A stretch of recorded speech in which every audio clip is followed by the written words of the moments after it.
There is something deeply different about the way your brain processes the world. You didn't grow up with a screen. You grew up with a bike and a set of keys. You were forged in a decade that didn't just shape a generation. It created a specific type of psychological resilience experts are now studying. Most people assume more supervision equals better outcomes for children today. But 1970s kids prove that theory completely and utterly wrong. You grew up in the era of the latchkey kid. No GPS tracking, no hourly check-ins, and absolutely no digital tethers. Just one simple, terrifyingly beautiful rule: be home before the streetlights. This wasn't neglect. It was a high-level training in executive function. Let's look at the 5 ways your 1970s childhood rewired your brain. 1. Freedom. You learned to navigate the world without an adult refereeing your life. You rode your bike miles away, crossing borders without a second thought. If you got lost, you had to use your brain, not an app. You learned how to read a room and assess neighborhood risks. You knew which neighbors were kind and which yards you should avoid. This forced independence created a massive internal locus of control. You believe that your actions directly influenced your survival and success. Modern kids are narrated. You were the sole author of your day. 2. Boredom. I'm bored were the 2 most dangerous words you could ever speak. You remember the response? Go find something to do, or I will. Suddenly, cleaning your room or vacuuming became a very real threat. So you went outside and you invented entire worlds from nothing. You turned a cardboard box into a spaceship or a castle. You didn't have a screen to fry your dopamine receptors every minute. You sat with the silence and you let your imagination take over. Science shows this understimulation is exactly what sparks high-level creativity. You weren't just bored.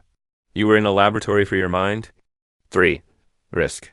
Your childhood was a series of managed, high-stakes, physical experiments. You drank from the garden hose and you survived the germs. You threw rocks, set things ablaze, and blew things up with firecrackers. That was your internet. You climbed trees so high that the ground looked like a toy. When you fell, and you did fall, you were told, you're fine. Get back on. You learned the difference between actually dangerous and just scary. This created a calibrated sense of risk that serves you today. You don't panic when things go wrong. You assess and you adapt. You learn that pain is a teacher, not a reason to quit.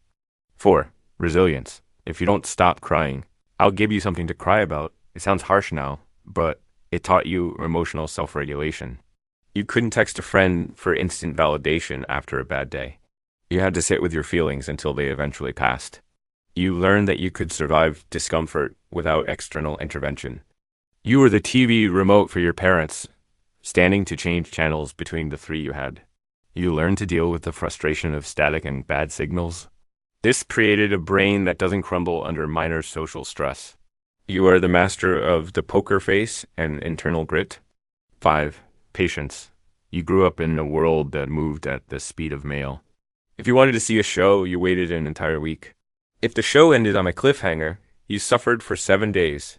You can wait in long lines today without losing your mind. You understand that the best things in life are never instant. You saved your pennies for months just to buy one single toy. This delayed gratification is the #1 predictor of long-term success. Your brain was wired for the long game, not to scroll. You didn't need a screen. You needed a goal and time. To the 70s kids, you are a vanishing breed of human.